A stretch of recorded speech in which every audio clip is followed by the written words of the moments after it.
Ryan Carter, a millionaire tech mogul, was focused on building empires until a boy's innocent question and a familiar face from his past forced him to confront the one thing money couldn't fix: his abandoned family. Before we dive into the story, let's do what Sleepless in Seattle taught us. Share where you're listening from. Comment below. Ryan Carter's reflection fragments across 3 monitors, each screen painting his face in the cold glow of pre-market data. The San Francisco skyline spreads before his penthouse office like a circuit board, streetlights tracing connections between glass towers that pierce the pre-dawn fog. He adjusts his Brioni tie, midnight blue against charcoal, power dressing down to the decimal point. A gentle chime announces his assistant's arrival. Clara Jang enters with practiced efficiency, tablet already extended. "Your schedule, Mr. Carter." Her voice carries the precise mix of deference and competence that took him 3 assistants to find. The board meets at 9, followed by the CNBC interview at 11. The wedding planner needs your sign-off on the venue contract by close of business. Ryan accepts the tablet without looking up from his monitors. The Singapore numbers?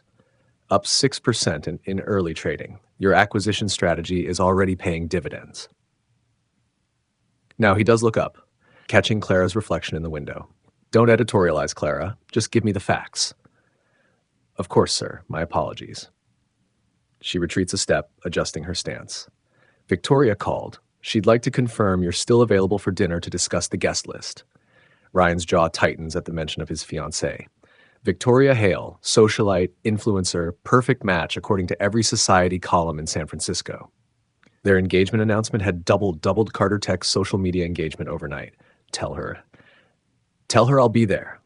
He swipes through his schedule, each hour blocked into precise increments of power and profit. "Anything else?" "Just the invitation list for final approval." Victoria added several names from her foundation's board. Ryan minimizes a trading window, pulling up the spreadsheet of wedding guests. Names and network values scroll past: CEOs, venture capitalists, politicians. A database of influence masquerading as a celebration. His cursor hovers over the W section, and for a moment, he sees another name that should be there: Emma Wallace. The thought surfaces unbidden, unwelcome. He closes the spreadsheet with more force than necessary. "Tell Victoria I'll review it tonight." Clara nods, already backing toward the door. She's learned to read his moods, to recognize when his focus turns inward. The door whispers shut behind her, leaving Ryan alone with his reflection and the weight of memories he thought he'd deleted years ago. The morning sun finally breaks through the fog, painting his office in shades of gold. Below, San Francisco stirs to life, a city he's helped reshape through acquisition and innovation. Carter Tech's logo gleams from 3 different buildings visible from his window. Success measured in square footage and stock options.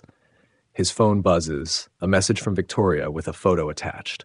The wedding venue, a restored mansion in Napa Valley, lit by perfect sunset lighting. Her text reads, "Just imagine the photos, darling. We'll break the internet." Ryan types back a single thumbs up emoji, knowing it will irritate her just enough to be satisfying. Their relationship operates on a careful balance of mutual benefits and minor provocations. She gets his name and network. He gets her social capital and the perfect society wedding. Everyone wins. The boardroom fills precisely at 9. Executive chairs occupied by men and women who've learned to calibrate their arrival time to the second. Ryan stands at the head of the table, power stance practiced to perfection. The glass walls offer a panoramic view of his domain, 60 stories of prime San Francisco real estate with his name on the lease. The Asia-Pacific numbers exceeded projections. He begins, his voice cutting through the murmur of conversation. "Peterson, walk us through the acquisition metrics." James Peterson, head of strategic development, taps his tablet. Charts materialize on the wall screen, bars and lines that translate human effort into stockholder value. The Singapore integration is proceeding ahead of schedule. Their AI development team has already. A junior executive, Wong, newly promoted, clears his throat. "Sir, there have been some concerns about the impact on the existing development teams. The cultural integration has been factored into our projections." Ryan cuts him off. "The board approved this acquisition unanimously. Unless you're suggesting the board made a mistake?" Wong shrinks in his chair. "No, sir. Of course not." Ryan lets the silence stretch just long enough to be uncomfortable. Peterson, continue. The meeting proceeds like a choreographed dance, each participant playing their assigned role. Ryan leads, they follow. Power flows like current through a circuit, predictable and controlled. Yet something feels off today, a resistance in the system he can't quite isolate. His phone vibrates. Another message from Victoria. Don't forget dinner. Dress code, power couple perfect. Media might be there. Of course they might. Victoria never misses a chance to manage their narrative. Ryan texts back his acknowledgement, already dreading an evening of strategic small talk and calculated displays of affection. The CNBC interview runs 15 minutes over schedule. The host, a sharp-eyed woman in her 40s, keeps pushing for personal details about the wedding. Your relationship with Victoria Hale has been called a perfect merger of tech and social influence, she says, leaning forward with practiced intensity. How do you balance the personal and professional aspects? Ryan delivers his media-trained smile. Victoria understands the demands of building something meaningful. We share a vision for the future. And what about family? There's been speculation about your plans after the wedding. The question hits harder than it should. Ryan maintains his expression, but his fingers press into the armrest. Right now, we're focused on growing Carter Tech's impact in the AI space, our recent acquisition in Singapore. But surely there's more to life than acquisitions? The host's smile turns knowing. You've achieved so much professionally. Don't you want something more personal? Ryan steers the conversation back to safe territory. Market projections, innovation pipelines, the charitable foundation Victoria manages. But the question lingers, an algorithmic error he can't quite debug. The restaurant Victoria chose for dinner practically screams old money, all dark wood and discreet lighting, where the real power in San Francisco comes to see and be seen. She's already seated when he arrives, holding court with two society photographers she's obviously invited by chance. Darling. She rises to kiss his cheek, angling perfectly for the cameras. Her Valentino dress probably cost more than some of his junior developers make in a month. I was just telling Antonio about our plans for the venue. Ryan slides into his chair, nodding to the photographers. I'm sure they'll be very interested in the architectural details. His tone carries just enough edge to make Victoria's smile tighten. She waits until the photographers retreat before dropping her own facade slightly. You could at least pretend to be excited about our wedding. The press is watching everything. Isn't that the point? Ryan signals for the wine list. Your entire strategy revolves around press coverage. Our strategy, Victoria corrects him. Or have you forgotten how much Carter Tech's profile has risen since our engagement? She's right, of course. Their relationship is a perfectly executed business plan.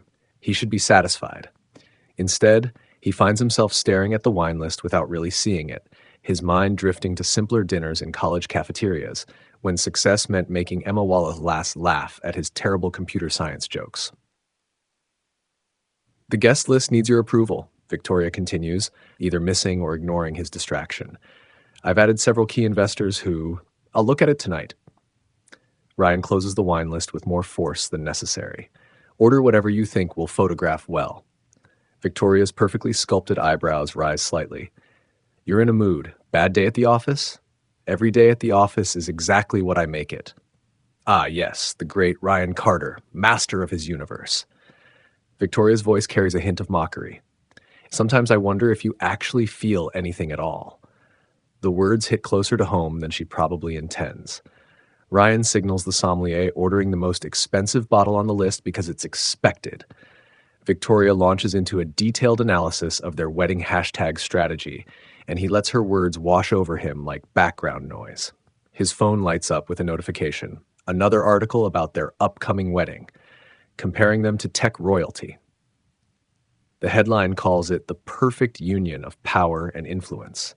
Ryan stares at his own quote about shared visions and partnership, wondering when he became so fluent in empty phrases. Later, in his penthouse, Ryan loosens his tie and pours himself 2 fingers of 30-year-old scotch. The city glitters below, a constellation of lights that pulse with the rhythm of commerce and ambition. He pulls up the wedding guest list on his tablet, scrolling through names that represent billions in combined net worth. His finger hovers over the Add Guest button. Emma Wallace. The name sits in his mind like a line of buggy code, refusing to be ignored. Before he can talk himself out of it, he types her name and hits save. Let Victoria assume it's another strategic move, another piece in their perfect public relations puzzle. The scotch burns going down, but it doesn't quite wash away the taste of memory. Emma in the Stanford computer lab at midnight, debugging his first serious attempt at AI code. Her laugh when he finally found the error, the way she'd kissed him and said, "See, not everything needs to be perfect to work." He'd broken up with her 2 weeks later, choosing a prestigious internship over their plans to start a company together. "You'll thank me someday," he'd told her, already focused on the next rung of his climb to the top. This is how success works. Ryan closes the guest list and walks to his floor-to-ceiling windows. His reflection stares back at him, successful and empty in equal measure. Somewhere in the city below, a siren wails, a single note of discord in his perfectly orchestrated life. The pre-wedding Christmas party transforms the top floor of the Carter Tech building into a winter wonderland of corporate excess. Ice sculptures catch the light from crystal chandeliers, each one carefully selected to match the company's aesthetic. Victoria holds court near the main bar, her red designer gown a calculated splash of color against the winter white decor. Ryan makes his rounds, shaking hands and exchanging the exact number of words required by each guest's net worth. The party represents the culmination of their public relations strategy, a carefully curated guest list of San Francisco's tech elite, all here to witness the perfect union of innovation and influence. He's in the middle of a conversation about Series B funding when movement near the entrance catches his eye. Emma Wallace steps into the room, elegant in a simple black dress that stands out precisely because it isn't trying to. But it's the boy beside her that stops Ryan's breath in his throat. Liam Carter, the name tag announces him with innocent clarity, couldn't be more than 9 or 10. He surveys the room with curious eyes that mirror Ryan's own, taking in the spectacle with an intelligence that feels hauntingly familiar. The boy's posture, the slight tilt of his head as he processes new information, Ryan recognizes these gestures from years of watching himself in presentation playback videos. "Ryan?" The venture capitalist he's been talking to follows his gaze. "Everything all right?" "Fine." Ryan's voice comes out rougher than intended. "Excuse me." He makes his way across the room, his usual confident stride faltering slightly. Victoria intercepts him halfway, her smile sharp with suspicion. "Darling, who is that woman? I don't remember approving her for the final list." "An old friend from Stanford." Ryan keeps his voice neutral. "I added her last minute." "And the boy?" Victoria's eyes narrow. "He looks rather familiar." Before Ryan can respond, Liam breaks away from Emma's side, drawn to the elaborate ice sculpture of the Carter Tech logo. He circles it with undisguised fascination, and Ryan finds himself tracking every movement, every expression. Emma appears beside her son, resting a protective hand on his shoulder. She meets Ryan's gaze across the room, her composure both a challenge and a reminder. She looks exactly like she does in the memories he pretends not to have. Older, yes, but still carrying herself with that quiet strength that once anchored him before ambition swept him away. "I need to say hello," Ryan tells Victoria. "Professional courtesy." "Professional?" Victoria's laugh holds no humor. "That woman looks at you like you owe her something far more personal than courtesy." She's right, of course. Victoria has always been good at reading people. It's part of what makes her so valuable in their carefully constructed world. But for the first time since they got engaged, Ryan finds himself completely indifferent to her opinion. He approaches Emma and Liam, each step feeling like a breach in the firewall he's built around his past. Up close, the boy's resemblance is even more striking. Liam looks up at him with unguarded interest, a half-eaten cookie forgotten in his hand. "You're Mr. Carter," Liam says, his voice carrying that mix of confidence and curiosity that Ryan recognizes from his own childhood. "Mom says you build computers that can think." Emma's hand tightens slightly on Liam's shoulder. "Liam, remember what we discussed about personal questions?" "It's fine," Ryan finds himself saying, kneeling to Liam's level despite his bespoke suit. "You're interested in AI?" Liam nods enthusiastically. "I built a chatbot for my science project. It wasn't very smart, but Mom helped me understand how it works." Ryan glances at Emma, who meets his gaze with careful neutrality. Your mother always was brilliant at explaining complex systems. She says you were too? Liam continues, oblivious to the tension between the adults. She has this picture from college where you're both working on some big project. Did it work? The thing you were building? The question hits Ryan like a system crash. He remembers that project, their first attempt at natural language processing, working through the night in the computer lab. They'd been so sure they were going to change the world together. Some of it worked, he manages. Other parts needed different solutions.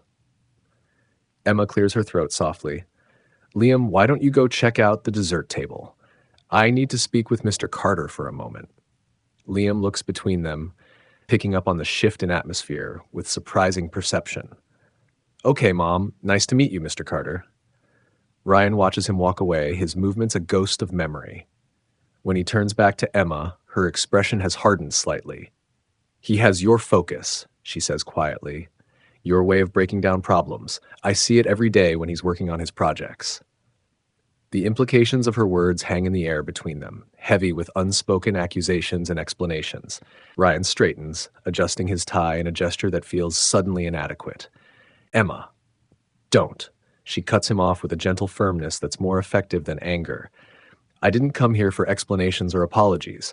Liam wanted to see the man whose building he passes every day on the way to school. The man whose algorithms he studies because they fascinate him. That's all. Is he? Ryan stops, unable to form the question that could shatter his perfectly constructed reality. Emma's smile holds a mixture of sadness and strength. He's exactly who he appears to be, Ryan. A brilliant, curious boy who deserves better than complicated answers to simple questions. Across the room, Liam has engaged one of Ryan's lead developers in an animated discussion about neural networks. The boy gestures enthusiastically, his expressions a mirror of Ryan's own passionate explanations in countless board meetings. Why now? Ryan's voice comes out hoarse. After all this time? Because he asked. Emma's answer is simple but loaded with meaning. Because he's at an age where curiosity shouldn't be met with evasion. Because. She pauses, watching Liam with a mother's mix of pride and protection. Because some questions deserve direct answers, even if the truth is complicated. The party continues around them, a swirl of perfume and power plays that suddenly seems absurd in its artificiality. Victoria watches from across the room, her expression calculating as she tracks the conversation. But for the first time since their engagement, Ryan finds himself completely unmoved by the potential PR implications of this moment. I need to know, he says finally, his carefully maintained control cracking. Emma. Is Liam, Mr. Carter? A junior executive appears at his elbow, tablet extended. Sorry to interrupt, but Singapore is on the line. They're saying it's urgent. Ryan doesn't move, his eyes fixed on Emma. She steps back slightly, that familiar sad smile still in place. You should take that call, she says softly. Some habits don't change, do they? She turns away, moving to collect Liam from his impromptu tech discussion. Ryan watches them prepare to leave, feeling like his carefully constructed world is fragmenting around him. The executive hovers anxiously, tablet still extended. Sir? Singapore is waiting. Tell them I'll call back in 10 minutes.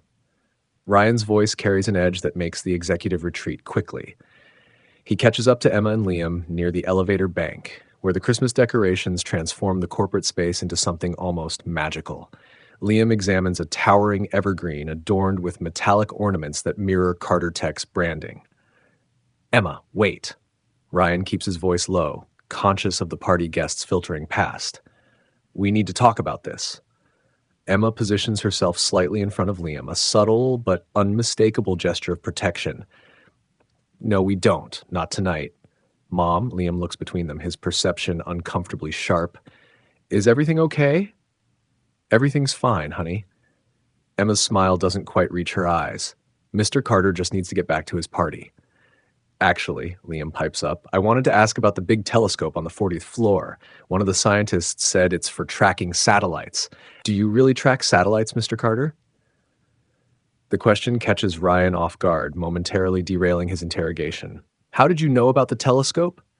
I read about it in Tech Weekly's profile of your building. Liam's eyes light up with genuine enthusiasm. They said you can see the International Space Station from here on clear nights. Ryan finds himself responding to the boy's curiosity despite the tension crackling between him and Emma. That's right. We use it to test our satellite communication systems. Could I? Liam glances at his mother, then back to Ryan. Could I see it sometime? The hope in Liam's voice hits Ryan like a physical force. He looks at Emma, whose expression has softened slightly at her son's excitement. Perhaps another time, Emma says gently. It's getting late, and you have school tomorrow. Victoria's voice cuts through the moment like a blade. Ryan, darling, the Chandlers are asking for you. She appears at his elbow, her smile razor sharp. I'm sure your old friend understands how these events work. Emma's posture stiffens almost imperceptibly. Of course. Thank you for the invitation, Mr. Carter. Come on, Liam. It was nice meeting you. Liam calls over his shoulder as Emma guides him toward the exit. Ryan watches them disappear into the elevator, carrying with them questions he's suddenly desperate to have answered. Victoria's hand closes around his arm with perfectly calibrated pressure. I don't know what game you're playing, she murmurs, but that boy is the spitting image of you. Care to explain? Not now. Ryan pulls away from her grip. I need to call Singapore. Ryan. Victoria's voice drops to a dangerous whisper. If there's anything that could complicate our wedding plans, I said not now. He strides toward his office, leaving her seething in his wake. The Singapore call stretches past midnight, but Ryan barely registers the details. His mind keeps returning to Liam's expressions, to the way the boy's mannerisms mirror his own, to Emma's careful non-answers and protective stance. When he finally emerges from his office, the party has wound down to a few lingering groups. Victoria holds court with the remaining socialites, her laughter carrying a brittle edge. She watches him approach with calculating eyes. You missed the Chandlers completely, she says when he's within earshot. They're only in town for the weekend. Do you have any idea how important their support is for the foundation? Schedule lunch with them tomorrow. Ryan's attention is already elsewhere, scanning the emptying room as if Emma and Liam might somehow reappear. I already did. Victoria dismisses her hangers-on with practiced grace. Now, are we going to discuss what happened tonight? There's nothing to discuss. Really? She arches one perfect eyebrow. Because that boy looked exactly like your graduation photos, the ones you conspicuously removed from our wedding slideshow. Ryan's jaw tightens. Drop it, Victoria. I will not drop it. If there's anything that could affect our position. Our position? Ryan turns to face her fully. Is that what you're worried about? Not the possibility that I might have a son, but how it affects our social standing. Victoria's laugh is cold. Please. We both know this relationship has always been about position. Don't pretend you're suddenly interested in emotional connections. She's right, and they both know it. Their engagement is a carefully negotiated merger, all benefits and strategic advantages. Until tonight, that arrangement felt perfectly adequate. Now, watching Victoria calculate the PR implications of Liam's existence, Ryan feels something crack in his chest, an error in his perfect code spreading through the system like a virus. I need some air. He turns toward the balcony, loosening his tie. Ryan. Victoria's voice stops him. Whatever you're thinking about doing, don't. We have too much invested in this wedding to risk complications now. He doesn't answer, pushing through the glass doors into the cold December night. San Francisco glitters below, a maze of lights and shadows that suddenly feels less like an empire and more like a prison of his own making. His phone buzzes. Another message from Singapore, marked urgent. Ryan silences it without looking at the content. Instead, he pulls up his browser and types Emma Wallace into the search bar. The results paint a modest but impressive picture. Lead developer at a mid-sized tech company, recognized for innovations in educational software. Several articles mention her work making coding accessible to children. None mention a father for her son. Ryan grips the balcony railing, the metal cold against his palms.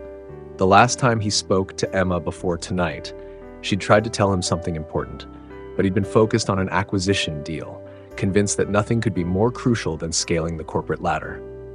You'll regret this, she'd said then, her voice thick with tears and something else he'd refused to recognize.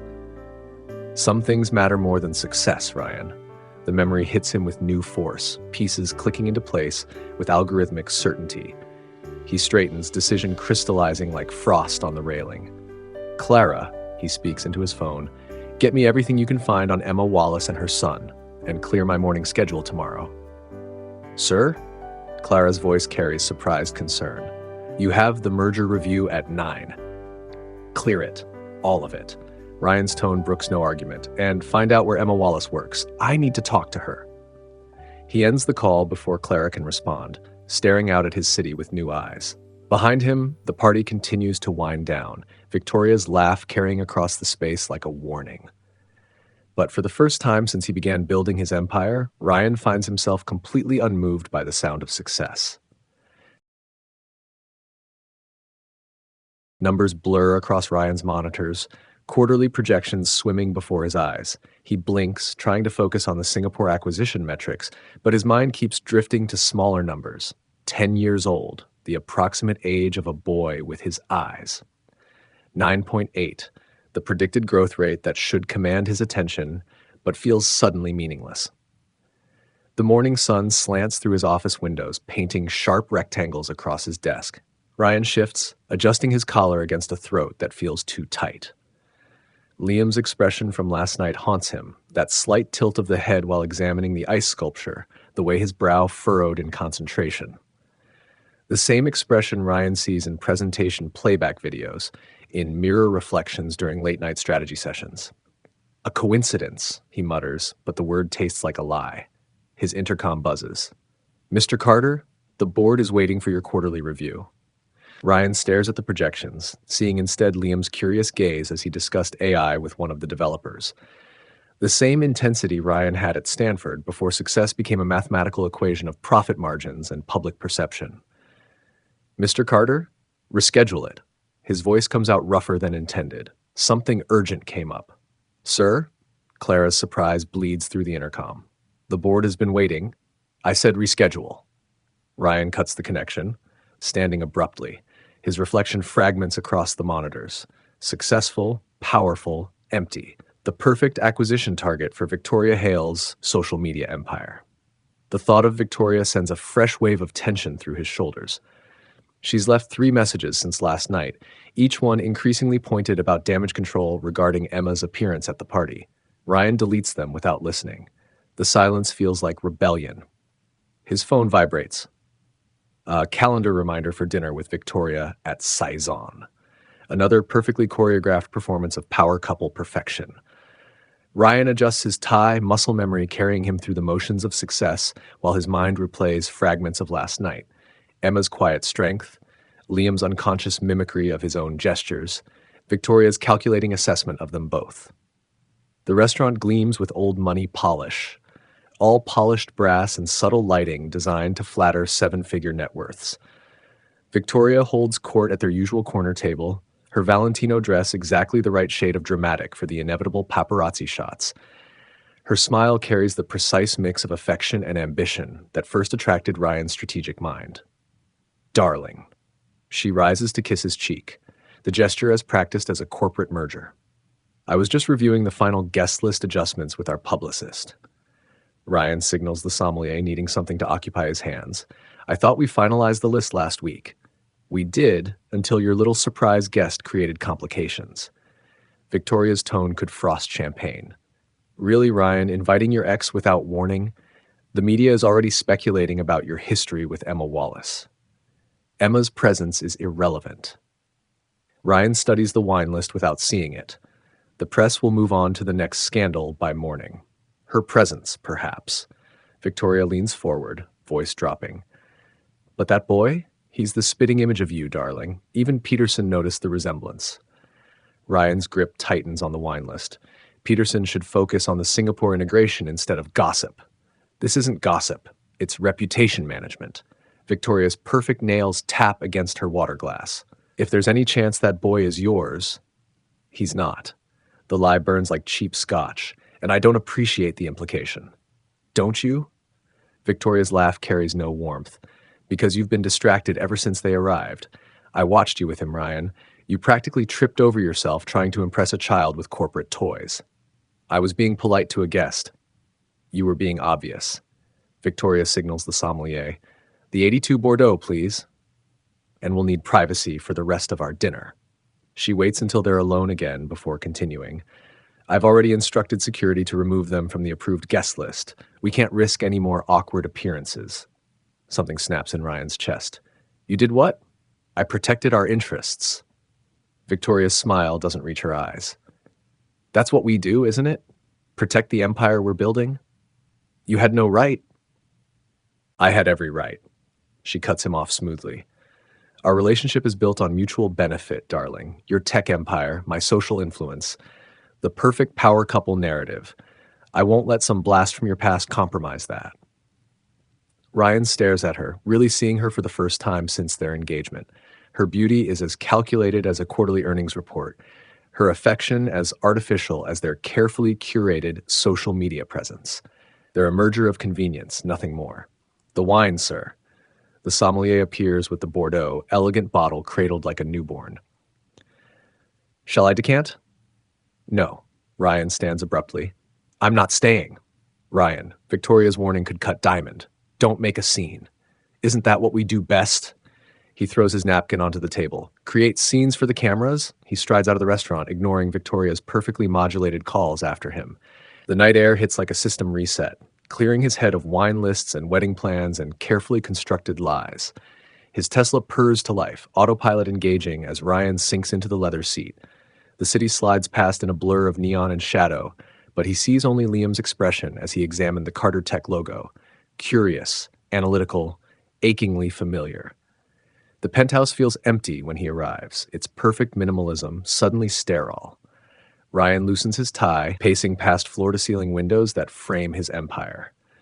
3 different buildings wear his name in gleaming letters, monuments to ambition, built on the foundation of abandoned connections.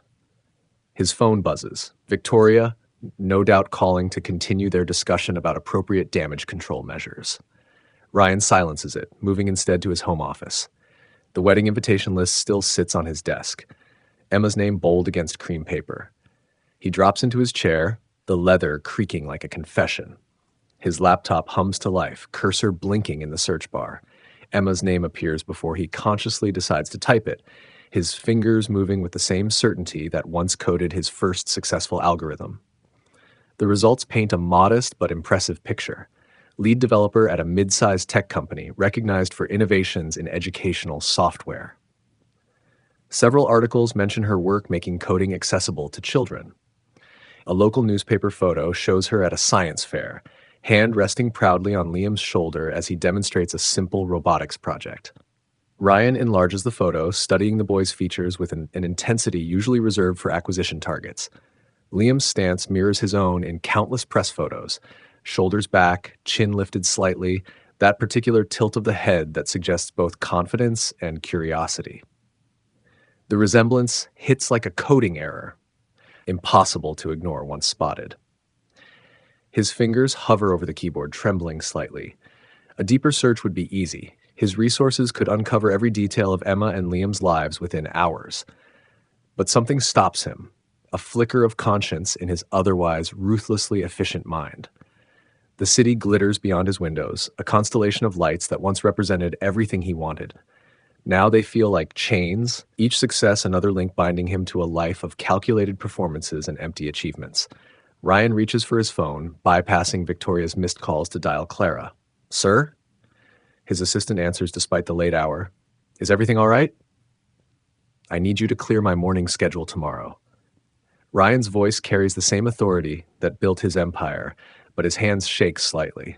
And find out where Emma Wallace works. I need to talk to her. The merger review. Can wait. Ryan cuts her off, softer this time. This is more important. He ends the call before Clara can respond, turning back to his laptop.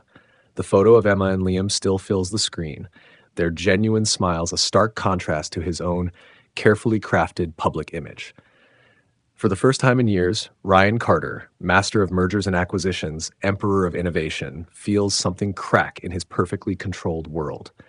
The night stretches ahead, full of possibilities and regrets. Tomorrow, he'll begin unraveling the past he thought he'd successfully deleted. But tonight, he sits in his sterile penthouse, watching his reflection fragment across dark windows, wondering when success started tasting like failure. Beyond his windows, San Francisco continues its endless dance of commerce and ambition. But inside, in the quiet of his home office, Ryan Carter finally allows himself to question the algorithm of his life and whether the output was worth the cost of what he left behind. The cafe sits on the edge of the financial district, carefully chosen for its discreet location and early morning quiet. Ryan arrives 15 minutes early, muscle memory drawing him to the power position, corner table, back to the wall, clear sight lines to all exits. But Emma chooses her own seat when she arrives, claiming a small table near the window where morning light streams in. She wears a simple gray coat that probably costs less than Ryan's tie, yet she carries herself with a quiet confidence that makes his carefully cultivated power stance feel artificial. Her expression remains neutral as he approaches, neither hostile nor welcoming. "You wanted to talk." Emma's voice carries no trace of the emotion from their college days. "So talk." Ryan sits, the chair suddenly uncomfortable despite its ergonomic design. "Is he mine?" Straight to the point. Emma's laugh holds no humor. "Some things never change." "Emma, you don't get to demand answers, Ryan." She cuts him off with practiced efficiency. "You lost that right when you chose your career over everything else. I had opportunities. You had choices." Emma's gaze pins him like a bug under glass. "You chose your empire over our plans to build something together. You chose acquisitions over relationships. You chose power over connection." Ryan's jaw tightens. "I wasn't ready for what? Love? Family? Basic human emotion?" Emma shakes her head. "You were ready for anything that advanced your agenda. Everything else was just acceptable collateral damage." The truth in her words stings worse than any failed negotiation. Ryan shifts, falling back on corporate patterns. "I can provide support, resources. We don't need your resources." Emma's voice could freeze helium. "Liam and I are doing perfectly fine without your empire." "Then why come to the party?" Something softens in Emma's expression. "Because Liam asked about you. He sees your building every day on the way to school. He reads about your innovations.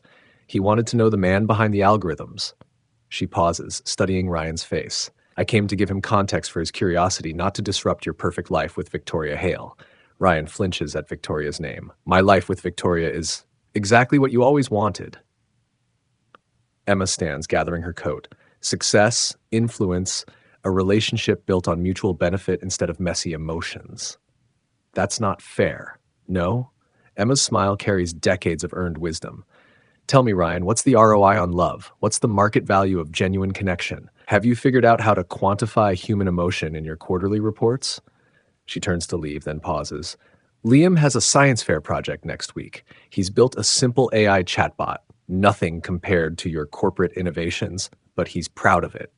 Her eyes meet Ryan's, challenging. "You can come if you want, but only if you're ready to see him as a person, not a problem to be solved or an asset to be acquired." Ryan watches her leave, her words echoing in his empty coffee cup. The morning sun paints shadows across the table, each one a year he can't get back, a connection he sacrificed for success. His phone buzzes, another message from Victoria, probably demanding explanation for his behavior at dinner. Ryan silences it without looking. For the first time in years, he feels the full weight of his choices, each decision that built his empire while dismantling his humanity. The morning crowd begins to fill the cafe, young professionals clutching laptops and ambition. Ryan sees his younger self in their hungry eyes, their pressed suits, and polished smiles. He wants to warn them about the cost of success, the price of prioritizing profit over people. Instead, he pays for untouched coffee and steps into the San Francisco morning, Emma's words ringing in his ears. Michael Turner's message arrives just as Ryan reaches his office. Urgent meeting needed. Victoria Hale spotted with Alexander Grant at the Four Seasons. Ryan stares at his phone, the implied betrayal barely registering through the fog of his conversation with Emma. He should care more about his fiancée dining with his biggest competitor. Instead, he finds himself searching for details about elementary school science fairs. Clara intercepts him at the elevator. "Sir, the board is asking about the merger review." "Not now." Ryan brushes past her, mind already mapping the quickest route to Liam's school. Mr. Carter. Clara's voice carries rare steel. There are rumors about Miss Hale and Alexander Grant. The press is asking for comment. Let them ask. Ryan enters his office, the space suddenly feeling like a cage. And get me everything you can find about elementary school science fairs in the Bay Area. Clara's professional mask slips for a moment, revealing genuine concern. Sir, with all due respect, the company. The company can wait. Ryan turns to his window, watching the city wake up. Somewhere out there, a boy with his eyes is probably working on a science project, solving problems without concern for market value or share prices. His reflection stares back at him, successful and hollow. The man who has everything except what matters most. Victoria storms into his office without knocking, her Louboutins clicking against hardwood like ammunition. Would you care to explain why you abandoned me at dinner? The Chandlers were mortified. Ryan doesn't turn from the window. Did you enjoy your breakfast with Alexander Grant? The clicking stops. You're having me followed? In our world, someone's always watching. Now he does turn, studying her perfect mask of indignation. Was selling company secrets part of our wedding package, or did you negotiate that separately? How dare you? Victoria's voice could cut diamonds. I built my entire brand around our relationship. Exactly. Ryan sits behind his desk, the leather chair no longer feeling like a throne. A brand, not a relationship. Don't be naive. Victoria perches on his desk, a power move that once would have thrilled him. We're perfect for each other, darling. Two people who understand that love is just another market to be conquered. And Alexander Grant? What market were you conquering with him? Victoria's laugh holds no warmth. Insurance, darling. In case your little family drama with Emma Wallace compromised our carefully constructed narrative. The words hit like bad code, crashing through Ryan's defenses. Get out. Excuse me? Get out of my office. Ryan's voice carries the same authority that built his empire. We're done. You're making a mistake. Victoria stands, smoothing her designer dress. Think about what you're throwing away. I've spent 10 years thinking about what I've thrown away. Ryan turns back to his window, dismissing her. I won't waste another decade on empty success. Victoria's heels click toward the door, each step a judgment. She'll never forgive you, Emma. Some bridges stay burned. The door closes behind her, leaving Ryan alone with his reflections and regrets. His phone lights up with notifications, missed calls, urgent emails, market updates that once consumed his attention. But all he sees is Emma's quiet strength and Liam's curious eyes. His empire stretches before him, glass and steel monuments to ambition. Yet for the first time, success tastes like failure, and power feels like weakness. Ryan reaches for his phone, bypassing the urgent messages to search for elementary school science fairs. In the reflection of his monitors, a different future begins to take shape, one measured not in market shares and media coverage, but in small moments and second chances. His phone rings. Emma's name appears on the screen, sending his pulse racing. Emma, we're leaving. Her voice carries a finality that stops his breath. Before Christmas, I've accepted a position in Seattle. Ryan grips the edge of his desk. You can't. I can, and I will. Emma's tone brooks no argument. Liam needs stability, not complications. Your world is too volatile right now. He's my son. The words slip out before he can stop them. A long pause follows. Now you care about that? Emma's voice cracks slightly. 10 years, Ryan. 10 years of birthdays and scraped knees and nightmares. Where were you then? I didn't know. Because you never asked. The steel returns to her voice. You never looked beyond your next acquisition. Well, this isn't a hostile takeover you can negotiate. We're leaving Friday. The line goes dead, leaving Ryan staring at his reflection in the darkened phone screen.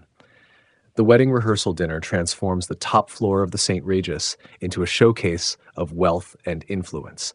Crystal chandeliers cast rainbow shadows across white tablecloths, while San Francisco's elite sip champagne worth more than most people's monthly rent.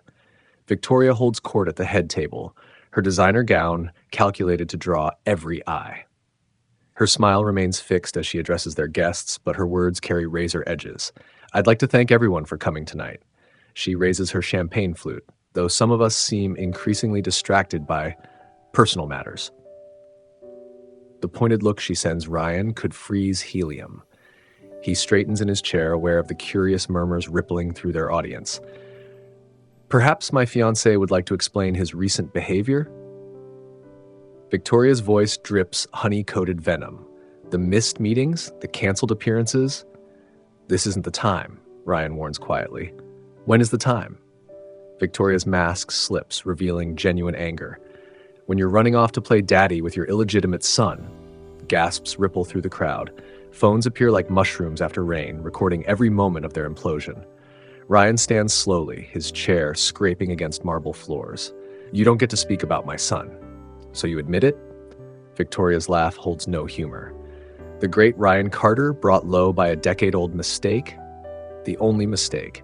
Ryan's voice carries to every corner of the suddenly silent room, was thinking success meant more than family. He turns to their assembled guests, these parasites who feed on drama and scandal.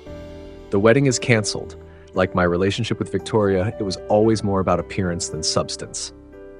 Victoria's outraged cry follows him to the elevator, but Ryan doesn't look back. His phone is already in his hand, fingers flying across the screen as he drafts a press release. Cancel the gala, he tells Clara when she answers. Cancel everything wedding-related, and get me Emma's new Seattle address. Sir? Clara's voice carries rare uncertainty. The media is already outside. They're asking about Miss Hale's allegations regarding your son. Ryan steps into his waiting car, the city lights blurring as they pull away from the St. Regis. Let them ask. I'm done hiding from the truth. His phone buzzes with messages. Board members demanding explanations, society friends choosing sides, Victoria threatening legal action. Ryan silences them all, focusing instead on a single text message. Liam asked about you today. He wants to know if you're coming to his science fair before we leave. Outside his car window, San Francisco glitters with familiar promise. But for the first time in a decade, Ryan Carter looks past the skyline of his empire, searching instead for a path to something far more valuable than success. Ryan's fingers hover over his phone, the message to Emma still unsent. Through his penthouse windows, San Francisco's holiday lights pierce the evening fog, transforming the city into a constellation of artificial stars. He deletes and rewrites the text for the fourth time, conscious of how each word might be interpreted. Would you and Liam like to visit the Christmas market tonight? No pressure. Just thought he might enjoy it. He hits send before he can second-guess himself again, then tosses the phone onto his leather couch as if it might burn him. The Christmas market invitation isn't entirely spontaneous. He spent the last 3 days gathering intelligence on Liam's interests, having Clara discreetly reach out to contacts at the boys' school. The reports paint a picture that both thrills and terrifies him. Gifted in mathematics, fascinated by astronomy, stubborn when challenged. Like looking in a mirror that reaches backward through time. His phone buzzes. Ryan snatches it up, pulse quickening. Give us 30 minutes to get ready. We'll meet you there.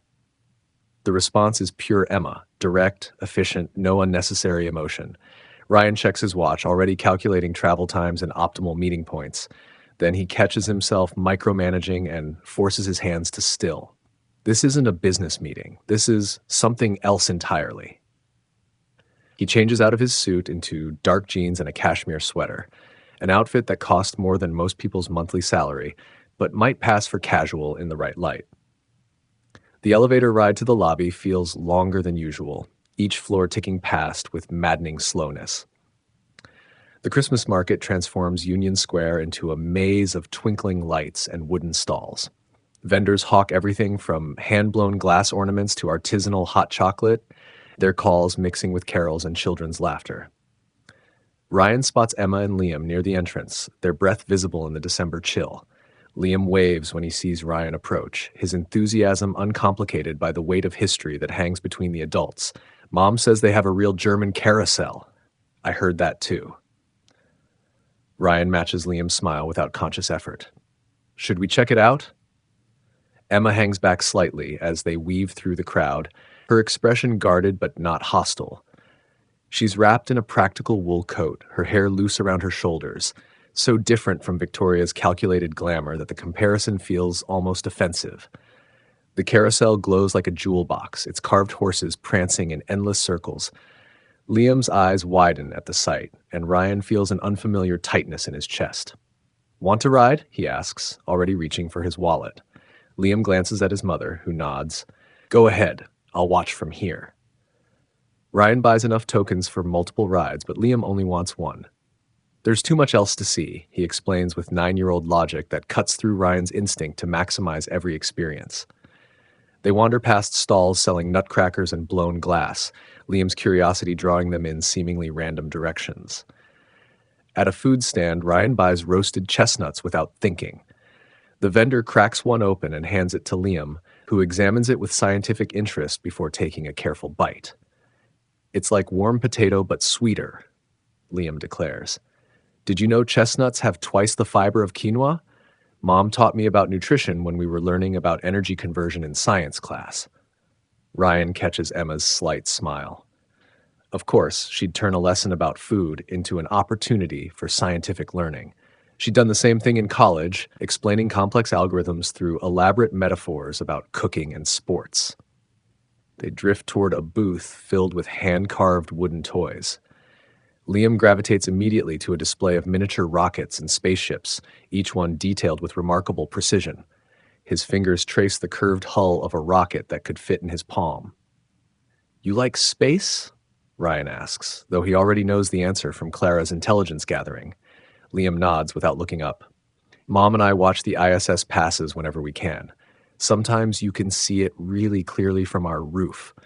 Did you know it orbits Earth every 90 minutes? Ryan did know, but hearing the fact from Liam's lips makes it feel like brand new information. He picks up the rocket that caught Liam's attention, noting the craftsmanship. Would you like this one? Now, Liam does look up, hope warring with ingrained politeness. You don't have to. I want to. Ryan hands the vendor his credit card before either Liam or Emma can object. The rocket disappears into a small paper bag, but Liam clutches it close as they continue through the market. Emma maintains her distance, but Ryan feels her watching their interactions. When a vendor comments on how wonderful it is to see a father and son enjoying the market together, Emma's posture stiffens slightly. Ryan pretends not to notice, but the vendor's words echo in his head, amplifying questions he's been afraid to voice. They end up beneath the market's centerpiece, a massive Christmas tree that stretches toward the night sky, its lights reflecting off ornaments the size of dinner plates. Liam darts forward to examine the decorations up close, leaving Ryan and Emma in a pocket of relative quiet. I haven't felt like this in years, Ryan admits, the words escaping before he can analyze them. Actually happy, I mean, not just successful. Emma doesn't respond immediately, her eyes following Liam as he circles the tree. When she does speak, her voice is careful but not unkind. Happiness and success don't have to be mutually exclusive, Ryan. You're the one who made them that way. The truth of her words settles like snow on his shoulders, cool and impossible to ignore. Before he can respond, Liam returns, his cheeks flushed with excitement and cold. Can we see your telescope sometime? He asks Ryan. The big one you use for satellites? Ryan glances at Emma, who gives a slight nod. Maybe after the holidays, she says. It's getting late, and you have school tomorrow. The drive to Emma's apartment is quiet, Liam dozing in the back seat with his wooden rocket still clutched tight. Ryan parks outside her building, modest by his standards but well-maintained, with window boxes still showing traces of summer flowers. I'll get him up to bed, Emma says softly. Wait here. We should talk. Ryan's heart pounds against his ribs as he watches them disappear into the building. He counts seconds, then minutes, fighting the urge to check his phone for messages from the office. Finally, Emma returns alone. She slides into the passenger seat, her presence filling the car with unspoken history. You want to know if he's yours. It's not a question, but Ryan answers anyway. Yes? He is. Emma's voice is steady, but her hands clench in her lap. I found out 2 weeks after you left for that internship, the one that was too important to pass up, remember? The memory slices through him. Emma trying to tell him something important, him brushing her off because he had a meeting with potential investors. Why didn't you tell me? Would it have mattered? She turns to face him fully. You were so focused on building your empire, Ryan. Nothing else registered as important. I didn't want Liam to grow up feeling like he was competing with spreadsheets and stock options for his father's attention.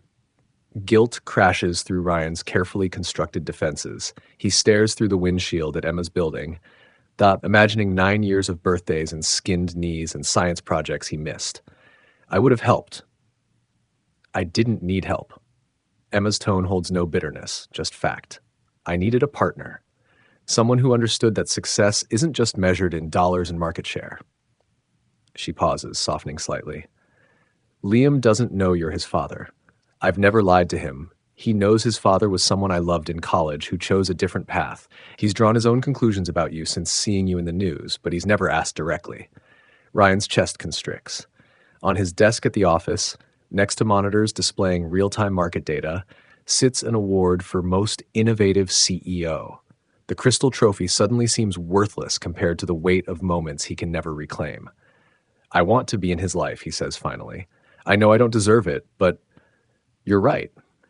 Emma's interruption is gentle but firm. You don't deserve it. Not yet. But Liam deserves the chance to know his father if that father is willing to prove he can be present, really present, not just throwing money and grand gestures at him between board meetings. Ryan thinks of the wooden rocket, of Liam's unguarded smile on the carousel, of all the simple moments that matter more than any merger or acquisition. I'll prove it, whatever it takes. We'll see. Emma opens her car door, letting in a rush of cold air.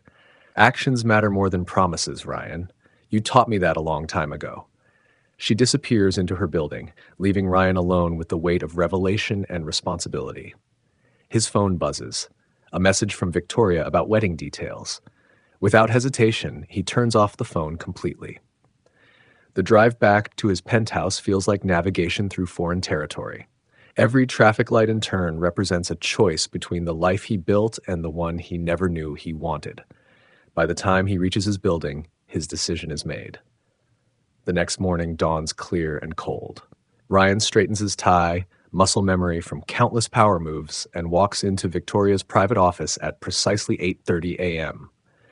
She looks up from her tablet, perfectly manicured eyebrows rising at his expression. Darling, weren't we meeting the florist at 9? The wedding's off. Ryan's voice is calm, final. This isn't real, Victoria. It never was. We're both too smart to pretend otherwise. Victoria's laugh holds no humor. Are you having some kind of breakdown? This wedding represents millions in publicity value, not to mention the merger implications. Exactly. Ryan cuts her off. It's all business, no heart, just like everything else in my life until now. Understanding dawns in Victoria's eyes, followed quickly by calculation. This is about that woman from the party and her son. Her lips curve into a sharp smile. Your son, I assume, given the rather striking resemblance.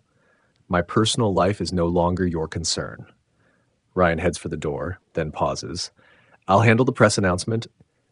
You can keep the ring. It's worth enough to fund your foundation for a year.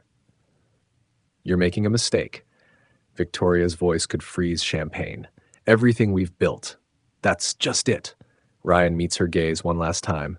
We built a brand, not a life. I want something real. He strides out before she can respond, already composing a message to Emma. Can we talk? There's something I need to tell you. Her reply comes quickly. Coffee shop on the corner of your building. 20 minutes. The cafe is busy with morning commuters when Emma arrives, her cheeks pink from the cold. Ryan has already secured a quiet corner table, 2 untouched cups of coffee growing tepid between them. I ended things with Victoria, he says without preamble. The wedding's off. Emma takes this in with characteristic calm. That's a big step. It's the first of many. Ryan leans forward, forcing himself to maintain eye contact. I know one gesture doesn't erase years of choices, but I want to be part of Liam's life. Really part of it. Not just some distant figure who appears at holidays and throws money around. And your company? Emma's question cuts to the heart of his reputation. Your empire? Will survive without my constant attention. Ryan's smile holds a trace of his old confidence. I built it to run on systems, not ego. It's time I applied that efficiency to things that actually matter. A notification chimes on Emma's phone. She glances at it, then back at Ryan with an unreadable expression. Liam's science fair is next week, Tuesday afternoon. The words hang between them like a test. Ryan pulls out his phone, opens his calendar app, and deliberately clears 3 meetings worth several million in potential contracts. What time? Before Emma can answer, Ryan's phone explodes with messages. News of the canceled wedding is already spreading through their social circles, each notification representing another crack in his carefully constructed public image. "I should warn you," Emma says softly. "Being a father is harder than any merger you've ever managed. There's no algorithm for raising a child, no spreadsheet that can predict the right decisions." "I know." Ryan silences his phone without checking the messages. "I'm terrified of failing him, but for the first time in my life, I'm more afraid of not trying." Emma studies him for a long moment, then pulls out a worn leather planner. The science fair starts at 2. Liam's presenting his project on satellite trajectories. She pauses, the ghost of a smile touching her lips. "Don't be late." Ryan watches her leave, the coffee between them still untouched. His phone continues to vibrate with messages from board members, reporters, and socialites demanding explanations. For the first time in his adult life, none of their opinions matter. He opens his calendar again, scrolling to Tuesday afternoon. In the space where multi-million-dollar meetings used to live, he types a single entry: Liam's Science Fair, 2 p.m. Then, after a moment's thought, he adds, "Priority absolute." Through the cafe window, San Francisco's morning fog begins to lift, revealing a city he built his life around conquering. But now, watching the sun break through the clouds, Ryan realizes he's finally ready to build something worth far more than empire or influence: a relationship with his son. His phone chimes once more. A message from Liam: "Can't wait to show you my project next week." Ryan smiles, types back, "Wouldn't miss it for the world." For once, it's not just another corporate promise. It's the first step toward the most important merger of his life, the one between the man he was and the father he hopes to become. Ryan's reflection splinters across the glass walls of the Carter Tech boardroom. Dawn paints San Francisco in muted gold, the city still half asleep below the 60-story tower that bears his name. He adjusts his tie, a habit more than a necessity, and surveys the faces around the mahogany table. Each board member arrived precisely on time, their expressions calibrated between concern and curiosity at this emergency meeting. "I'll be stepping back from daily operations," Ryan announces without preamble. The words feel foreign on his tongue, like code in an unfamiliar language. Effective immediately. Michael Turner, his CFO of 7 years, straightens in his chair. The others exchange glances, their careful composure cracking. "Michael will assume operational oversight during my absence." Ryan's voice carries the same authority he uses to announce acquisitions, though his stomach twists. The company's trajectory remains unchanged. James Peterson, head of strategic development, clears his throat. "With all due respect, Mr. Carter, our Asian expansion continues as planned." Ryan cuts him off, recognizing the fear beneath Peterson's objection. "Michael has my complete confidence, and yours, I trust?" The question hangs in the air like executable code, waiting for input. Peterson nods, retreating into his chair. The others follow suit, their resistance melting under Ryan's practiced stare. Michael catches his eye across the table. They've weathered countless crises together, but this is different. This isn't about market share or quarterly projections. This is Ryan Carter, the man who once worked 72 hours straight to close an acquisition, choosing something over the company. "The press release goes out at noon," Ryan continues. "Keep the message simple. I'm taking time to focus on personal priorities. No speculation, no drama." He gathers his tablet and stands, signaling the end of discussion. The board members rise like a well-programmed routine, their movements synchronized by years of corporate choreography. But as Ryan reaches the door, Michael's voice stops him. "Ryan." The use of his first name marks this as personal, not professional. "Are you sure about this?" Ryan turns, catching his fractured reflection again in the glass. The man staring back at him wears success like armor: tailored suit, precise haircut, calculating eyes. But for the first time, he sees what Emma saw: a man hiding behind achievements, measuring worth in stock prices and square footage. "No," he admits quietly, "but I'm doing it anyway." The elevator descends 60 floors, each number counting down the distance between his old life and whatever waits below. His phone buzzes with messages. Reporters seeking comment, Victoria demanding explanations, business partners sensing blood in the water. Ryan silences them all. Outside, winter sunlight glints off the towers he's helped reshape. 3 blocks east, the Carter Tech logo crowns another building, its LED brightness dimmed by morning fog. The sight used to fill him with pride. Now it feels like a warning. Success built on sacrifice. Achievement without connection. His driver waits at the curb, but Ryan waves him off. Instead, he walks the 6 blocks to his penthouse, letting the December chill bite through his wool coat. The crowds part around him, some recognizing the tech mogul, others simply sensing power in his stride. Ryan barely notices them. His phone vibrates again. Emma, responding to his message about the cabin. His fingers hover over the screen, uncertainty foreign and sharp. Finally, he opens it. Liam would love that. But Ryan, are you sure this is what you want? The question echoes Michael's concern, but with deeper implications. Emma knew him better than anyone. She recognizes this for what it is, not just a vacation, but a revolution in his carefully ordered world. Ryan types back, yes, 3 days, just us. No press, no business, no distractions. Her response comes quickly, we'll pack warm clothes. In his penthouse, Ryan trades his suit for seldom-worn casual wear. The cabin rental company promised rustic luxury, enough comfort to ease the transition, but far removed from his usual opulence. As he packs, he realizes how little of his carefully curated life feels necessary now. The drive north takes them away from San Francisco's glass and steel into hills dressed in winter white. Snow dusts the evergreens, transforming the landscape into something from a childhood memory Ryan didn't know he had. Beside him, his driver maintains professional silence, but Ryan catches the occasional curious glance in the rearview mirror. The great Ryan Carter, fleeing to the woods like some corporate Thoreau. The cabin appears through the trees like an illustration from a Christmas card, wooden walls glowing warm against the snow, smoke curling from the stone chimney. Ryan's driver deposits his bags and departs with quiet efficiency, leaving him alone in the gathering dusk.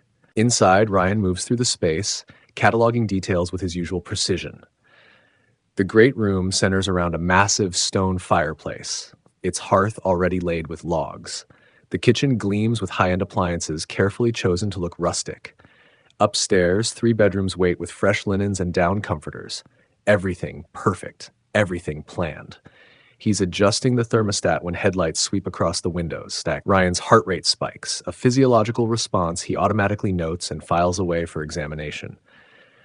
Through the frost-edged glass, he watches Emma's SUV park beside his abandoned luxury car. Liam bounces out first, his excitement visible in every movement. The boy's winter coat is practical rather than fashionable, his hat slightly askew. He spins in the snow, face tilted to catch falling flakes, and Ryan's chest tightens with an emotion he can't quite debug. Emma emerges more slowly, her posture carrying that familiar mix of strength and caution. She helps Liam with their bags, deflecting his eager attempts to carry everything himself. Ryan forces himself to wait by the door rather than rushing out to assist. This is their rhythm, their routine. He needs to earn his place in it. The knock comes just as Ryan realizes he's been holding his breath. He opens the door to find Liam practically vibrating with excitement and Emma watching him with careful eyes. There's a telescope in the window. Liam bursts out before anyone can speak. Can we use it tonight? The sky's so clear up here. After we unpack, Emma says firmly, but her lips curve slightly at her son's enthusiasm. Hello, Ryan. Welcome. The word feels inadequate, laden with unspoken weight. Ryan steps back, gesturing them inside. Let me show you around. The tour is brief, professional, more habit than hospitality. Ryan points out features like he's showing a property investment, bedroom configurations, bathroom locations, kitchen amenities. But Liam fills each space with presence, asking questions that have nothing to do with square footage or thread counts. Is that fireplace real? Can we make s'mores? Mom, look at the view from this window. Mr. Carter, is that mountain always covered in snow? Ryan finds himself answering, drawn into Liam's enthusiasm despite his carefully maintained distance. The boy's curiosity mirrors his own at that age, before success became his only metric for worth. They settle into a routine more quickly than Ryan expected. Emma unpacks with efficient grace while Liam explores every corner of the cabin. Ryan retreats to the kitchen, falling back on skills learned during his college days before personal chefs and corporate dinners. The pancake batter comes together under his hands. Measure, mix, precise like coding. He hears Liam's footsteps thundering upstairs, Emma's quieter movements following. The domestic sounds feel foreign and essential, like a language he's forgotten but needs to relearn. Can I help? Liam appears at his elbow, cheeks still flushed from cold and excitement. Ryan hesitates, spatula hovering over the griddle. Have you made pancakes before? Mom lets me mix the batter. Liam's expression carries that familiar mix of confidence and eagerness that Ryan recognizes from board meetings and mirror reflections. But she says, I'm not old enough for the stove yet. Smart woman, your mother. Ryan pulls a clean bowl from the cabinet.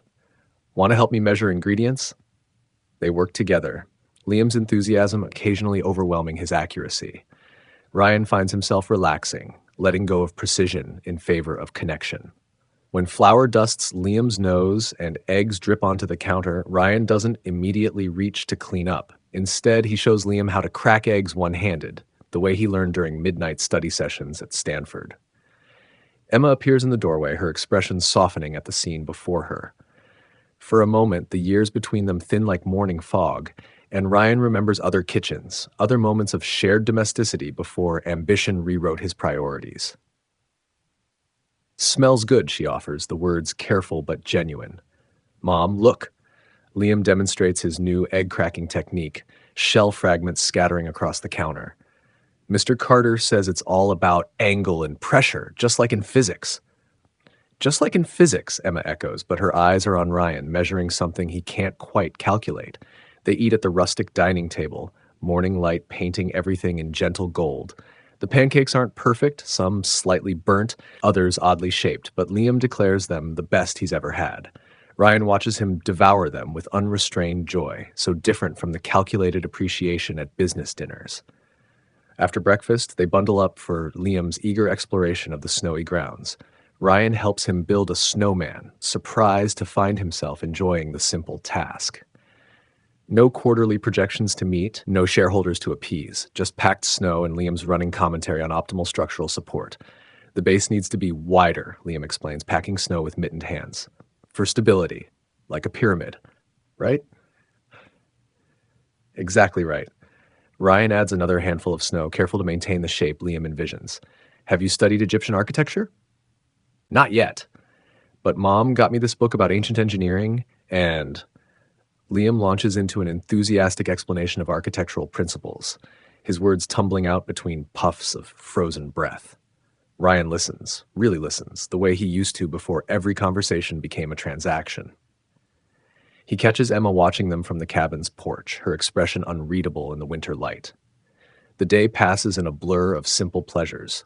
Hot chocolate after snow angels, a lengthy debate about the optimal aerodynamics of rolled snowballs, Liam's impromptu lecture on the crystalline structure of snowflakes. Ryan finds himself laughing more than he has in years, his usual precise schedule forgotten in favor of present moments. That evening, after Liam reluctantly heads to bed, Ryan joins Emma by the fireplace. Flames paint shadows across her face, highlighting the strength that first drew him to her at Stanford. Thank you, he says quietly. The words inadequate but necessary, for giving me this chance. Emma doesn't look at him, her gaze fixed on the dancing flames. I'm not doing it for you. I know. Ryan studies his hands, remembering how they felt building snowmen instead of empires. But I'm grateful anyway. Silence stretches between them, broken only by the crack and pop of burning wood. Finally, Emma speaks, her voice carrying the weight of years. It's different, isn't it? When you actually stop to experience it, what? Life. She turns to face him, firelight reflecting in her eyes. Not just success or achievement or the next big deal, just living, being present. Ryan nods, unable to find words that don't sound like corporate platitudes. The fire burns lower, shadows lengthening across the floor. I've never seen him so excited, Emma continues softly. He's read every article about you, followed every innovation, even built his science fair project based on one of your early patents. The knowledge hits Ryan like a system crash, overwhelming his carefully maintained defenses. Emma, I don't. She holds up a hand, stopping his words. I'm not telling you this to make you feel guilty. I'm telling you because you need to understand what's at stake. He's not a quarterly report or a market share. He's a child, your child, and he needs consistency more than grand gestures. Ryan absorbs her words, treating them like critical code that needs careful debugging. I know I have a lot to prove. Yes, Emma agrees simply. You do. They sit in silence until the fire burns down to embers. When Emma finally rises to head to bed, she pauses at the stairs. Ryan? He looks up, catching the mix of hope and hesitation in her expression. Thank you for the pancakes. They were terrible. A laugh escapes him, unexpected and genuine. They really were. Emma's smile flickers in the dying firelight before she disappears upstairs. Ryan remains by the fire, listening to the unfamiliar sounds of a house sheltering his family. The word feels strange even in his thoughts, but right, like code finally compiled correctly. His phone buzzes, shattering the moment. Michael Turner's name glows on the screen, accompanied by a message marked urgent. Ryan opens it, his stomach tightening as he reads. Major security breach detected. Client data compromised. Media already sniffing around. Need you back ASAP. The message comes with attachments, preliminary damage reports, press inquiries, shareholder concerns. The kind of crisis that would normally have him calling his driver and heading straight to the office. Ryan stares at the phone, feeling the weight of his old life trying to reclaim him. Above, he hears Liam's footsteps, probably sneaking to the bathroom, based on the careful rhythm. Such a small detail to notice, but it feels more important than any market analysis. He types back to Michael, handle it. I trust you. Michael's response is immediate. This could tank the stock. Board's already nervous about your absence. Your presence would stabilize. Ryan cuts him off. You've helped build this company from the ground up. You know our systems, our people. Handle it. He silences his phone before Michael can respond, turning back to the dying fire. Tomorrow, he'll help Liam build another snowman. They'll have pancakes again, maybe better ones. He'll learn more about his son's interests, his dreams, his way of seeing the world. The fire pops, sending sparks up the chimney. Ryan watches them fade, thinking about trajectories and choices. For the first time in his adult life, he's choosing something that can't be measured in market share or stock prices. Above, Liam's footsteps creak back to bed. Ryan closes his eyes, listening to the sound of his priorities shifting, realigning around something more precious than success. Tomorrow, the markets will react. Shareholders will panic. His carefully constructed corporate image might crack. But tonight, in this cabin with his son sleeping upstairs, Ryan Carter finally understands what real value looks like. It's not calculated in quarterly reports or media coverage. It's measured in pancake batter and snowman engineering, in a child's laughter and a chance at redemption. The fire burns down to ash, but Ryan remains, keeping watch over his new world until dawn paints the snow in shades of possibility. Morning arrives with fresh snow and fresh challenges. Ryan wakes to find 3 missed calls from Michael and a dozen urgent emails. He silences them all, focusing instead on the sound of Liam chattering excitedly about the new snowfall. In the kitchen, Emma watches him with knowing eyes as he helps Liam measure pancake ingredients. Her posture carries tension. She's noticed his distraction, the way his gaze occasionally drifts to his silent phone. Everything okay? She asks quietly while Liam concentrates on cracking eggs. Ryan meets her gaze, reading the familiar doubt there. Just work. Nothing that can't wait. Really? Her tone carries years of experience with his priorities. Because you have that look. What look? The one you had right before you chose that internship. Emma's words land like precise code targeting old vulnerabilities. The one that says you're calculating costs and benefits. Before Ryan can respond, Liam announces proudly, Look, I did it without getting any shells in. Ryan turns to his son, pushing thoughts of market share and media coverage aside. Perfect technique. Ready to learn about optimal griddle temperature? The morning passes in domestic routine, but Ryan feels the weight of his phone in his pocket like a binary choice, past or future, success or connection. Emma's careful distance tells him she feels it too, watching for signs that his corporate instincts will override this fragile new priority. Around noon, while Liam works on a snow fortress in the yard, Emma confronts him directly. They walk through the snowy woods, their breath clouding in the winter air. I can't watch you do this to him, Emma says, her voice carrying over the crunch of snow beneath their boots. I won't let you make him feel like an afterthought. Ryan stops walking, his breath visible in the cold air. Is that what you think I'm doing? I think you're trying. Emma turns to face him, snowflakes catching in her dark hair. But I also think you have no idea how to be anything other than Ryan Carter, tech mogul, the man who always has one eye on his phone and one foot out the door. That's not fair. Isn't it? Her eyes search his face. How many times have you checked your messages since breakfast? How many contingency plans are you running in your head right now? Ryan's hand unconsciously moves toward his phone. Emma catches the gesture and nods as if he's just proven her point. I built that company from nothing, he says, the words sounding hollow even to himself. And it's beautiful, Emma acknowledges. A testament to your vision and drive. But Liam isn't a company, Ryan. He's a little boy who's already starting to look at you like you're something more than a magazine cover. Do you have any idea how terrifying that is for me? Her voice trembles slightly, and Ryan realizes she's fighting back tears. The sight strikes him harder than any market downturn. I've watched him track your success for years, she continues. He collects articles about your innovations, tries to understand your patents. He has this scrapbook. She breaks off, composing herself. When he found out we were coming to your party, he couldn't sleep for days. And now what? Now you're here, building snowmen and making pancakes, and he's starting to hope. Emma wraps her arms around herself, but Ryan suspects it's not from the cold. He's starting to imagine what it would be like to have you in his life. And I'm terrified because I remember exactly how it feels when you decide something else is more important. The accusation lands like a knockout punch, precise and devastating. Ryan thinks of his abandoned phone, of Michael waiting for his return, of a company facing crisis without its founder at the helm. I'm not that person anymore, he says quietly. Prove it. Emma's challenge carries no anger, only protective determination. Not with grand gestures or expensive gifts. Prove it by being here, truly here, even when something more profitable comes along. They stand in silence, snow falling around them. Through the trees, Ryan can see Liam still working on his snow fortress, engineering supports and calculating angles with unconscious precision. I don't know how to balance this, Ryan admits finally. I've spent so long measuring everything in market share and stock prices, but when I look at him, he gestures toward their son. None of those metrics seem to matter anymore. That's a start. Emma's expression softens slightly. But Ryan, you need to understand something. I've spent 9 years building a stable life for him. 9 years making sure he never felt like he was missing something essential. I won't let anyone, not even you, jeopardize that stability.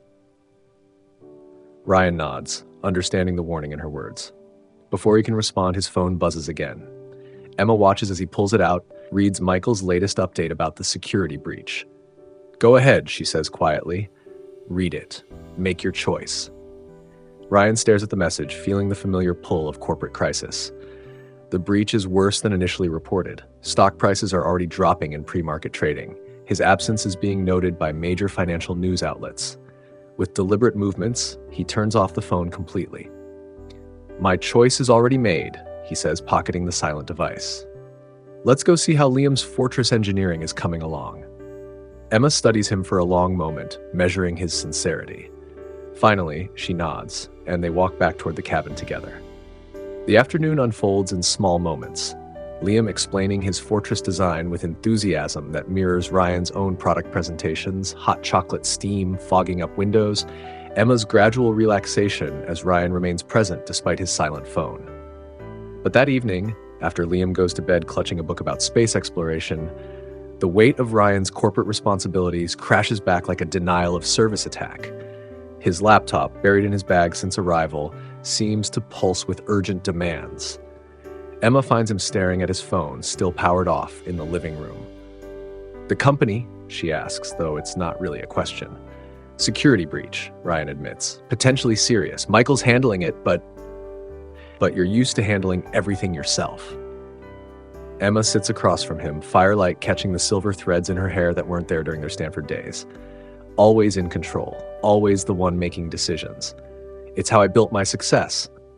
Yes, Emma agrees, but it's also how you lost other things along the way. Ryan stares into the fire, the flames reminding him of startup all-nighters and the burning drive that built his empire. His phone sits dark and heavy in his hand, holding the weight of two possible futures. I need to make a call, he says finally. Emma's shoulders tense, but she nods. I'll go check on Liam. In the kitchen, away from the fire's warmth, Ryan powers on his phone. Notifications flood the screen. Missed calls, urgent emails, crisis alerts. He bypasses them all, dialing Michael directly. Ryan. Michael's voice carries relief and tension in equal measure. The breach is worse than we thought. The board's calling for an emergency session. We need... Stop. Ryan's command carries the same authority he used in 1,000 boardrooms, but now it serves a different purpose. Tell me you can handle this. Silence crackles across the connection. What? You've been with me since we were coding in my garage. You know every system, every protocol, every contingency plan. Ryan paces the kitchen past the unwashed pancake dishes that mean more to him now than any corporate asset. Tell me you can handle this. Of course I can handle it. Michael responds, his tone shifting from urgent to confused. But Ryan, your presence would stabilize. The stock price, the media coverage, the shareholder confidence. Ryan stops at the window, watching snow fall in the darkness. What about my son's confidence in me? Another pause, longer this time. This isn't like you. No, Ryan agrees. It's not like the me you know, but I'm learning to be someone else, someone better. The board won't understand. Then help them understand. Ryan's voice softens. You've always been more than my CFO, Michael. You're the only person I trust to protect what we've built, but right now I need to protect something more important. Through the kitchen door, he catches a glimpse of Emma, tucking Liam back into bed. His son's voice drifts through the cabin, asking about telescope viewing conditions for tomorrow night. I'm not abandoning the company, Ryan continues. I'm trusting it to the people I've spent years training. People like you. Handle the crisis, make the calls, do what needs to be done. He takes a deep breath. I'll be available by phone for critical decisions, but only critical ones. And if the stock tanks, then we'll rebuild it. Ryan's certainty surprises even himself. But I won't rebuild this chance with my son. The line goes quiet except for the sound of Michael's measured breathing. Finally, his oldest friend and most trusted colleague speaks. Okay, Michael says simply. I've got this. Go be with your family. The word family hits Ryan like a warm current through cold circuits. Thank you, Michael. Don't thank me. Just, Michael pauses. Just make sure this is worth it. It already is. Ryan ends the call and powers down his phone again. When he returns to the living room, Emma stands by the Christmas tree, adjusting ornaments Liam insisted on hanging earlier. Everything okay at the office? Her casual tone doesn't quite hide her concern. No, Ryan answers honestly, but it will be. Michael's handling it. Emma's hand's still on a silver ornament. Just like that, the great Ryan Carter delegates a crisis? Just like that, he moves to help her with a crooked snowflake, because something more important needs my attention. Ryan, I know you don't trust this change, he interrupts gently. You have every reason not to. But Emma, he turns to face her fully. That boy upstairs is the most brilliant thing I've ever helped create, and I didn't even know it until now. No company, no innovation, no success matters more than the chance to be his father. Emma's eyes shine with unshed tears. He wants to show you his telescope designs tomorrow. He's been working on them for weeks. Then that's what we'll do tomorrow. Ryan glances at the star atop their tree, slightly askew from Liam's enthusiastic decorating. And the day after that, we'll do whatever else he wants to share with me, one day at a time, building something that matters more than market share. A noise from the stairs makes them both turn. Liam stands in his pajamas, clutching his space book. I can't sleep, he announces. Too excited about tomorrow. Instead of sending him back to bed, Ryan gestures to the couch. Want to tell me more about those telescope designs? Liam's face lights up brighter than their Christmas tree. He bounces over, already opening his book to a page marked with dozens of sticky notes. So I was thinking about the reflector angles, he begins, enthusiasm pouring out of him, and I remembered reading about your work with optical arrays. Emma settles into a nearby chair, her posture relaxing as she watches them. Outside, snow continues to fall, wrapping their cabin in a world where corporate crises feel distant and a boy's dreams about telescopes take center stage. Ryan listens to his son's ideas, really listens, the way he once listened to developers with wild dreams about changing the world. But this feels more important, more real than any pitch meeting or product launch. This, he realizes, is what success actually looks like. Not measured in stock prices or market share, but in the way Liam's eyes shine as he shares his dreams with a father who's finally ready to hear them. Ryan's hands tremble slightly as he adjusts the last ornament on the Christmas tree. The cabin's rustic interior glows with strands of white lights, their reflection dancing across the window panes like scattered stars. He steps back, surveying his work with the same intensity he once reserved for quarterly reports. The recipe card in his hand, yellowed with age, his mother's careful script faded but legible, guides him through the motions of preparing her signature roast. Steam rises from pots on the stovetop, carrying scents that transport him back to childhood Christmases before success became his only measure of worth. He pauses to check his watch. 2 hours until Emma and Liam arrive. A gift-wrapped telescope stands sentinel beneath the tree, its shape distinctive even beneath the festive paper. Ryan touches the envelope beside it, Emma's name written in his precise hand. The letter inside took him 6 drafts to get right, each version more honest than the last, until the final words felt raw enough to be true. The fire crackles in the hearth, casting amber shadows across the room. Ryan sinks into an armchair, his usual perfect posture giving way to exhaustion. From this angle, he can see his reflection in the window. No tie, no tailored suit, just a cashmere sweater and the beginning of stubble along his jaw. He barely recognizes himself. The snap of a log in the fireplace draws his attention to the flames. How many nights did he spend in his penthouse office, chasing acquisition deals while the city slept? Each victory brought diminishing returns, an emptiness that grew in inverse proportion to his net worth. Now, watching firelight dance across cabin walls, he feels more grounded than he has in years. A car's headlights sweep across the window and Ryan's heart rate spikes. He stands, smoothing non-existent wrinkles from his sweater. The crunch of tires on snow grows louder, then stops. A car door slams, followed by the high, clear sound of Liam's laughter. Ryan opens the front door before they can knock. Liam bounds up the steps, his eyes wide as he takes in the decorations visible through the doorway. "Wow! Did you do all this yourself?" "I had some help from memory," Ryan says, stepping aside to let them enter. He meets Emma's gaze as she follows Liam, her expression cautious but not cold. She's wrapped in a practical wool coat, snowflakes melting in her dark hair. Liam makes straight for the Christmas tree, dropping to his knees to examine the wrapped packages. "Mom, look, there are presents." "Liam," Emma's voice carries a gentle warning. "Remember what we discussed about manners?" The boy straightens, turning back to Ryan with a sheepish smile that's painfully familiar. "Thank you for inviting us, Mr. Carter. The decorations are really nice." "You can call me Ryan," he offers, the words catching slightly in his throat. Liam nods, then his attention snaps back to the tree. "Is that a telescope? The shape looks just like the ones in my astronomy book." Ryan kneels beside him, careful to maintain a respectful distance. "You'll have to wait until after dinner to find out, but I heard you're interested in science." "I love science." Liam's enthusiasm bubbles over.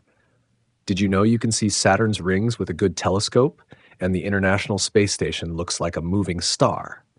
Emma moves to the kitchen, her steps deliberate. "Liam, why don't you show Ryan your train while we wait for dinner? I noticed you brought it." Liam produces a metal locomotive from his coat pocket, already launching into an explanation of its mechanical features.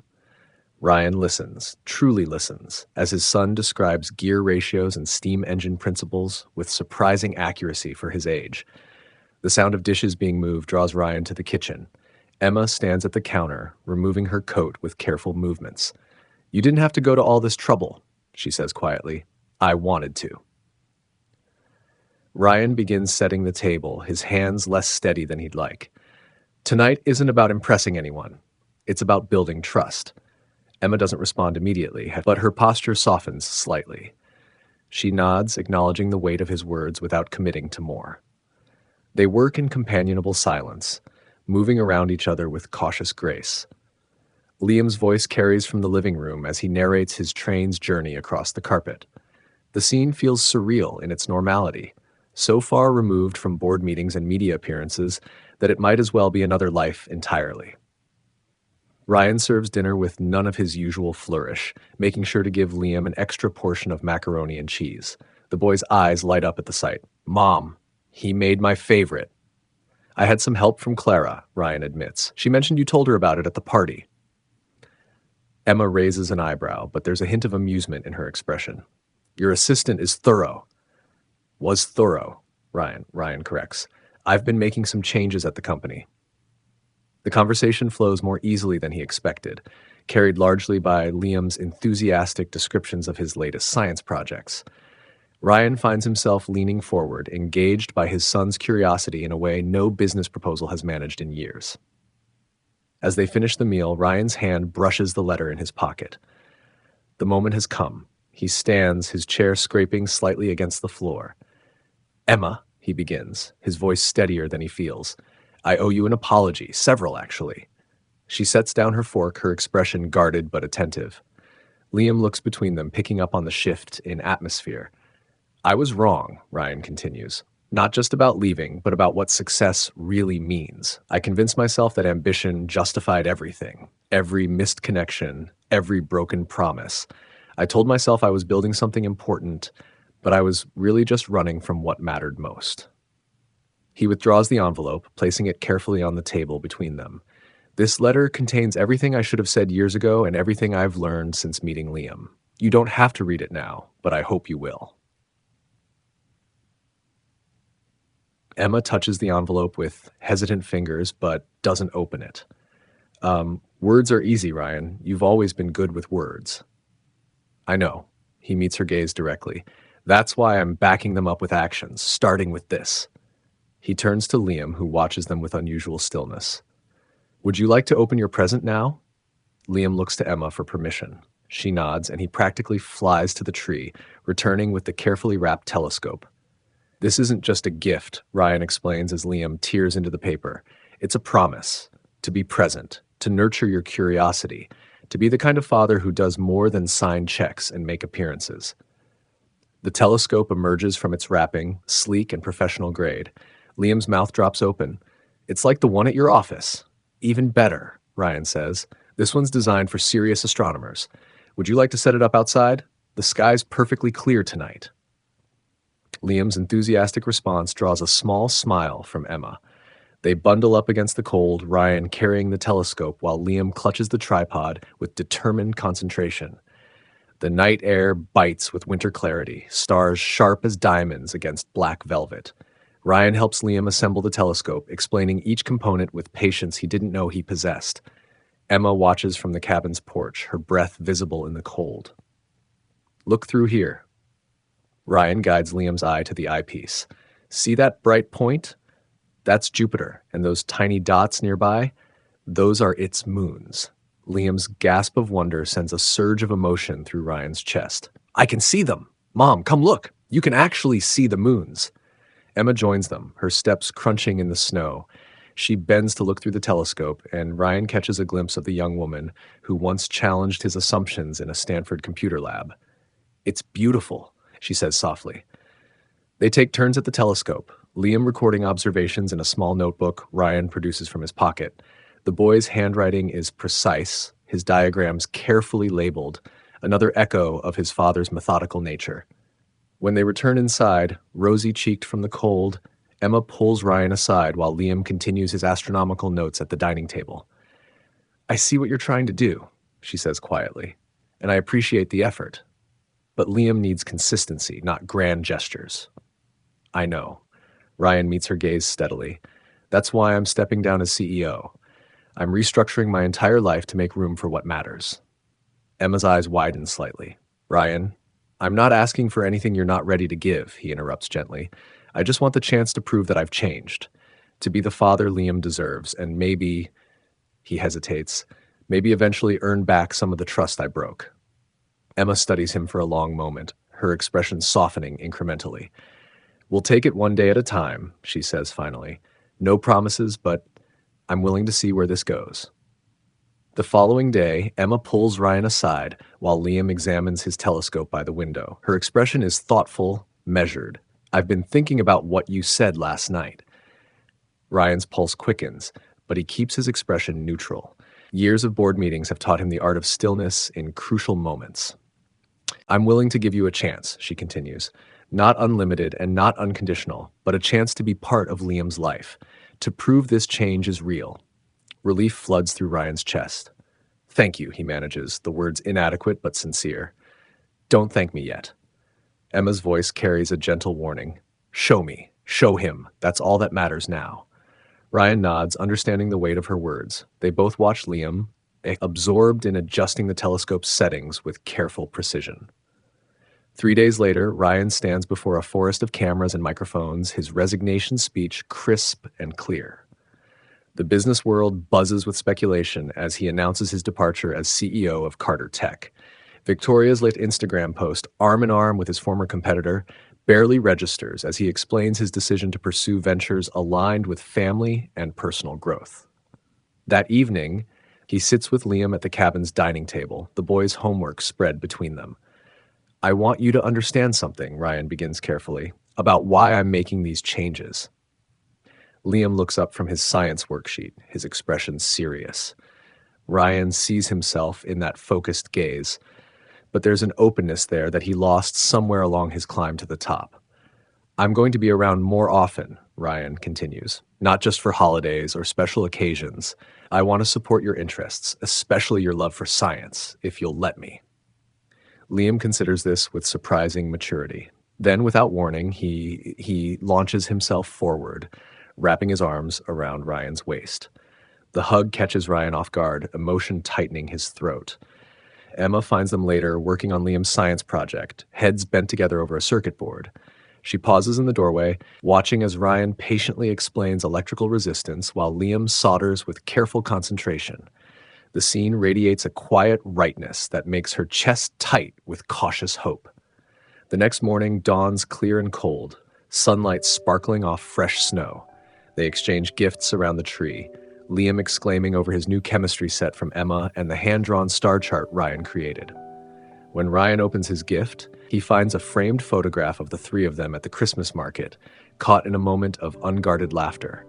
Later, reading the news on his tablet, Ryan spots an article about Carter Tech's new youth innovation program. Liam's name appears in the first paragraph of selected recipients. He shows it to Emma, who reads it with raised eyebrows. You didn't have to do that, she says. I didn't, Ryan replies. The board did. Apparently, Liam's science fair project impressed them even before they knew who he was. Pride swells in his chest, different from any feeling of corporate success. This pride feels cleaner, more genuine. Through the cabin window, Ryan spots a trio of deer picking their way across the snowy yard. He calls Liam over quietly, watching his son's face light up at the sight. Emma joins them, and for a moment they stand in comfortable silence, sharing the simple wonder of the moment. As the day winds down, they bundle up for a walk through the nearby park. Liam runs ahead, attempting to catch snowflakes on his tongue. Ryan walks beside Emma, their pace unhurried, shoulders occasionally brushing in a way that feels both new and familiar. Liam calls out from a frozen pond, challenging Ryan to a snowball skipping contest. Ryan joins him, kneeling in the snow to demonstrate the perfect throwing technique. Emma watches from a few steps away, her smile slowly thawing. The setting sun paints everything in shades of amber and rose, long shadows stretching across unmarred snow. Their footprints trail behind them, large and small, sometimes overlapping, sometimes diverging, but always moving forward together. Ryan watches Liam attempt another throw, the boy's face scrunched in concentration. The sight fills him with a warmth no corner office could ever provide. He spent years mastering the art of the deal, but only now, in this quiet moment with snow soaking through his designer jeans, does he finally understand the true meaning of success. As they walk back to the cabin, their shadows merge and separate in the fading light. Emma's hand brushes his, neither pulling away. Above them, the first stars emerge, bright as possibility, infinite as second chances. Thank you so much for watching and listening to our story. Your time and support mean the world to us. If this video resonated with you, please share your thoughts in the comments below. We'd love to hear what you think. Don't forget to hit the like button and subscribe to our channel for more inspiring content. Your engagement helps us grow and continue sharing meaningful stories. See you in the next video.